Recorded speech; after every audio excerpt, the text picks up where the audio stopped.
অন্য এটা অতি জৰুৰী খবৰ ২৬ৰ নিৰ্বাচনলৈ কঁকালত টঙালি বান্ধিছে ৰাইজৰ দলে শক্তি বৃদ্ধি পাইছে অখিল গগৈ নেতৃত্বাধীন ৰাইজৰ দলৰ ২৬ত বিজেপিক উফৰুৱাৰ হুংকাৰ দি এতিয়া অখিল গগৈ গৰ্জন দিছে অন্য দলৰ শতাধিক নেতা কৰ্মী লোকে এতিয়া ৰাইজৰ দলত যোগদান কৰিছে মাৰ্ঘেৰিটাত বিশেষকৈ ৰাইজৰ দলৰ কৰ্মী সভাত এবাৰ বৃহৎ যোগদান কাৰ্যসূচীও দেখিবলৈ পোৱা গৈছে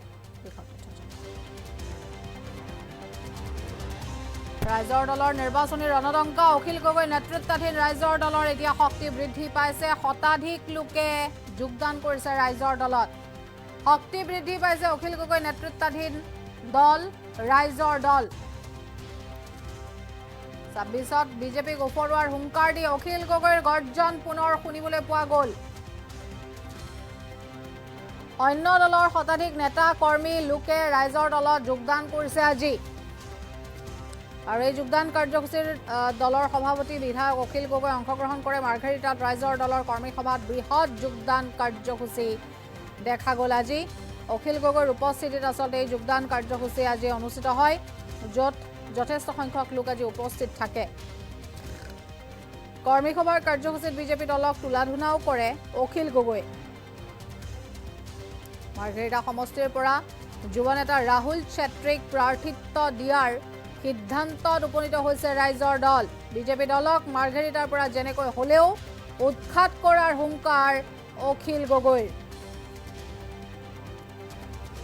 আমি ইতিমধ্যে উল্লেখ কৰিছো দেখুৱাইছো এই দৃশ্য মাৰ্ঘেৰিটাৰ এয়া দৃশ্যাংশ আপোনালোকে দেখিছে এয়া হৈছে ৰাইজৰ দলৰ যোগদান কাৰ্যসূচী য'ত দলৰ সভাপতি বিধায়ক অখিল গগৈ উপস্থিত থাকে কৰ্মী সভাৰ কাৰ্যসূচীত বিজেপি দলক আজি তেওঁ তুলাধুনা দিয়ে কেৱল ইমানে নহয় কৰ্মী সভাৰ আসলতে যি কাৰ্যসূচী এই কাৰ্যসূচীত আসলতে মাৰ্ঘেৰিটা সমষ্টিৰ পৰা যুৱ নেতা ৰাহুল চেত্ৰীক প্ৰাৰ্থিত্ব দিয়াৰো তেওঁলোকে সিদ্ধান্তত উপনীত হৈছে কেনেধৰণে আসলতে এই যি প্ৰতিদ্বন্দিতা সেই প্ৰতিদ্বন্দিতা ৰাহুল চেত্ৰীৰ আসলতে কেনেধৰণে শক্তিশালী কৰিব পৰা যায় তাৰো আজি তেওঁলোকে ৰণকৌশল প্ৰস্তুত কৰে ২৬ৰ নিৰ্বাচনক লৈ কঁকালত টঙালি বান্ধিছে এনেধৰণে এতিয়া ৰাইজৰ দলৰ একাংশ নেতা কৰ্মীয়ে অখিল গগৈ নেতৃত্বাধীন ৰাইজৰ দলৰ এবাৰ শক্তি বৃদ্ধি পাইছে ২৬ৰ নিৰ্বাচনত বিজেপিক উফৰুৱাৰ আসলতে যি পৰিকল্পনা ৰাইজৰ দলে লৈছে সেয়া অৱশ্যে সময়তহে গম পোৱা যাব কাৰ আসলতে আসন কিমান শক্তিশালী বা ৰাইজৰ আসলতে কাৰ ওপৰত কেনেধৰণৰ আস্থা কিয়নো প্ৰতিনিধি এজন আসলতে বাছনি কৰাৰ সময়ছোৱাত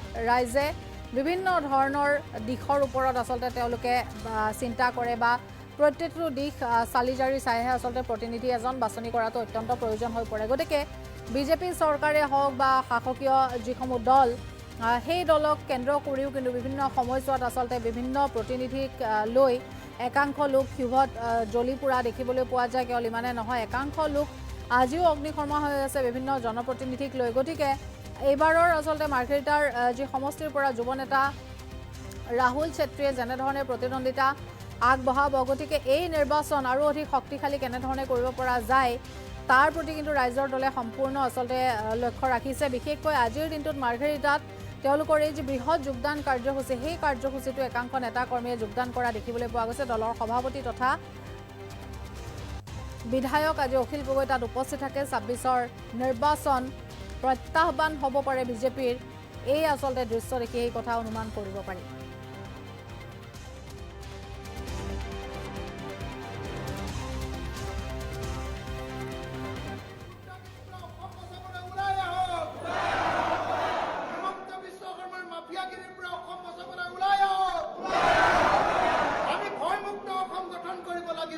লাগিব লাগিব লাগিব লাগিব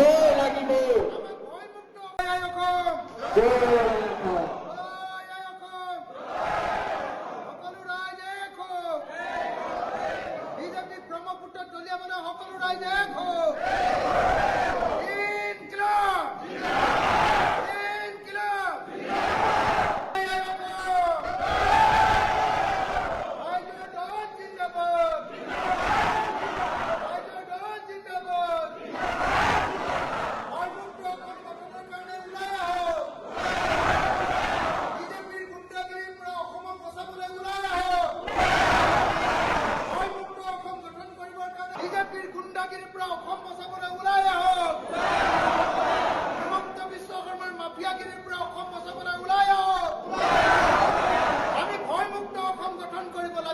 লাগিব আৰু আলোচনাৰ মজিয়াত এইটোতো মই বাহিৰত ইমান কথা পাতিব নোৱাৰো। আলোচনাৰ মজিয়াত এই বিষয়টো আলোচনা কৰিম আৰু মই আশা কৰো যে আমাৰ যি অগ্ৰগতি, ৰাইজৰ দলৰ ইয়াত সাংগঠনিক যি অগ্ৰগতি, সেই অগ্ৰগতি চাই নিশ্চিতভাৱে কংগ্ৰেছ দলে আমাৰ কথাটো বিবেচনা কৰিব আৰু বিবেচনা কৰি ইতিমধ্যে কংগ্ৰেছ দলে একমতে তেওঁলোকে ৰাজহুৱা কৰিছে। মানে ৰাইজৰ দলৰ পৰা আপোনালোকৰ বাবে কিবা অসুবিধা নহ'ব নে বাৰু? যদিও আমাৰ মানে আমাৰ বৃহত্তম যিটো আমাৰ এলায়েন্স টিম কংগ্ৰেছ, বৃহত্তম এলায়েন্সৰ আটাইতকৈ মানে বৃহত্তম যিটো মানে শক্তি কংগ্ৰেছ দলে, যদিও তেওঁলোকৰ সভাপতিয়ে 100খন চিটত নিৰ্বাচন খেলিম বুলি কৈছে, কিন্তু তাৰ পাছত যেতিয়া আমি নোট অফ ডিচেণ্ট দিলো, আমি যেতিয়া সেইটোতে আপত্তি কৰিলো, আপোনালোকে নিশ্চয় দেখিছে যে তেখেতে আৰু সেই সম্পৰ্কে আৰু একো কথা কোৱা নাই। আমি কৈছো যে কংগ্ৰেছে 100খন খেলে নে 126খন খেলে, সেইটো হ'ব আমাৰ এলায়েন্সৰ ভিতৰৰ আলোচনাত সিদ্ধান্ত। সেইকাৰণে আমিও কৈ দিয়া নাই। আপোনালোকে মোৰ মুখৰ পৰা এটা শব্দ কোনোবাই উলিয়াব পাৰিছে জানো যে আমি কেইখন আসন বিচাৰিছো আৰু এইখন আসন লাগিবই বুলি, আৰু এইখন আসন নহলেই নহব, এনেকে ধৰণেতো মই কথা কোৱা নাই। এলায়েন্স মানে হ'ল বুজাবুজি, এলায়েন্স মানে হ'ল বন্ধুত্ব, এলায়েন্স মানে হ'ল শত্ৰুপক্ষক হৰুৱাবৰ কাৰণে ঐক্যবদ্ধ হোৱা প্ৰচেষ্টা। সেই ঐক্যবদ্ধ যি প্ৰচেষ্টা, সেই ঐক্যবদ্ধ প্ৰচেষ্টাত কেতিয়া আকুৰ গুজালি নাথাকে। আমাৰ মাজত বুজাবুজি আছে, কাৰণ আমি হিমন্ত বিশ্ব শৰ্মাক আমাৰ দেশৰ, আমাৰ ৰাজ্যৰ আটাইতকৈ ডাঙৰ গণশত্ৰু শাসক হিমন্ত বিশ্ব শৰ্মাক আমি পৰাভূত কৰিব খোজো। আমি ঐক্যবদ্ধ হৈছো এই কাৰণে যে নৰেন্দ্ৰ মোদীৰ নেতৃত্বাধীন বিজেপি দলটো এতিয়া দেশত সংবিধান নমনা এটা স্বৈৰতান্ত্ৰিক বা ফেচিষ্ট দললৈ পৰিণত হৈছে। সাম্প্ৰদায়িকতাই তেওঁলোকৰ একমাত্ৰ কাম, আৰু তেওঁলোকে আমাৰ দেশৰ সকলো বস্তু এফালৰ পৰা বিক্ৰী কৰি গৈছে। আপোনালোকে নিজেই দেখিছে, সকলো অসমত যিমানকেইটা ইণ্ডাষ্ট্ৰী আছে, আপোনালোকে চাব যে লাহে লাহে অইল ইণ্ডিয়া লিমিটেড, ONGC সকলোবিলাকত প্ৰাইভেট পাৰ্টিচিপেশ্যন কৰাই দিয়ে, প্ৰাইভেট কোম্পানী কৰাই দিয়ে। আমাৰ অসমীয়া জাতিৰ গৌৰৱ বৰঝাৰ বিমানবন্দৰটো ইতিমধ্যে আদানী নামৰ নৰেন্দ্ৰ মোদীৰ কোম্পানীটোক দি দিলে। এতিয়া কল ইণ্ডিয়া লিমিটেডৰ অৱস্থা কেনেকুৱা আপোনালোকে নিজে দেখিছে। কল ইণ্ডিয়া লিমিটেডটো প্ৰাইভেট কোম্পানীক দিবৰ কাৰণেহে এইটো কাম কৰি আছে। ইয়াক মাৰি চাৰি দুৰ্বল কৰি এতিয়া প্ৰাইভেট কোম্পানীক দিব খুজিছে। শিৱসাগৰৰ ঘৰে ঘৰে গাঁৱে গাঁৱে ONGCৰ চাকৰিয়াল আছিলে। আজিকালি যোৱা 10 বছৰ ধৰি আপোনাৰ নৰেন্দ্ৰ মোদী অহাৰ পৰা এজন মানুহো নতুনকে চাকৰি পোৱা নাই, কাৰণ চব খাতবিলাক ব্যক্তিগত কোম্পানীক দি দিলে। ONGC চাকৰিয়ে নাপায় এটাও এজন মানুহ। গতিকে আমাৰ দেশখন বিক্ৰী কৰি দিয়া এই বিজেপি, আৰু দেশখন বিক্ৰী কৰিছে বুলি যদি কোনোবাই কয়, তেতিয়াহ'লে আকৌ তেওঁক ডিঙিতে ধৰি মাৰি পেলাব খোজা, মানে বাক স্বাধীনতা নাইকিয়া কৰি দিয়া, আমাৰ গণতান্ত্ৰিক অধিকাৰ নাইকিয়া কৰি দিয়া এই বিজেপিক আমি এবাৰ পৰাভূত কৰিব লাগে। আমাৰ বস্তুবিলাকৰ দাম আপোনালোকে নিজে চাওকচোন। 414 টকা গেছ চিলিণ্ডাৰৰ দাম থাকোতে বিজেপিয়ে আন্দোলন কৰি তালফাল লগাইছিলে, আৰু তাৰপিছত বিজেপিয়ে সেই গেছ চিলিণ্ডাৰৰ দাম কৰি দিলে 1152 টকা। তাৰপিছত আমি বিজেপিক নহতাই কি কৰিম আপোনালোকে নিজে কওক। 3 টকাৰ মুৰ্গী কণীৰ দামটো এতিয়া 10 টকা। ব্ৰইলাৰ মুৰ্গী, মই লোকেল মুৰ্গীৰ কথা কোৱাই নাই। 3 টকাৰ নিমখৰ দামটো আজিৰ দিনটোত 35 টকা। আপোনালোকে নিজেই জানে যে MLA জনৰ অৱস্থাও বেয়া, সাংবাদিকজনৰ অৱস্থাও বেয়া, ব্যৱসায়িকজনৰ অৱস্থাও বেয়া। সকলো মানুহৰ অৰ্থনৈতিক অৱস্থা বেয়া কৰা যুগটোৰ নাম নৰেন্দ্ৰ মোদী আৰু হিমন্ত বিশ্ব শৰ্মাৰ যুগ।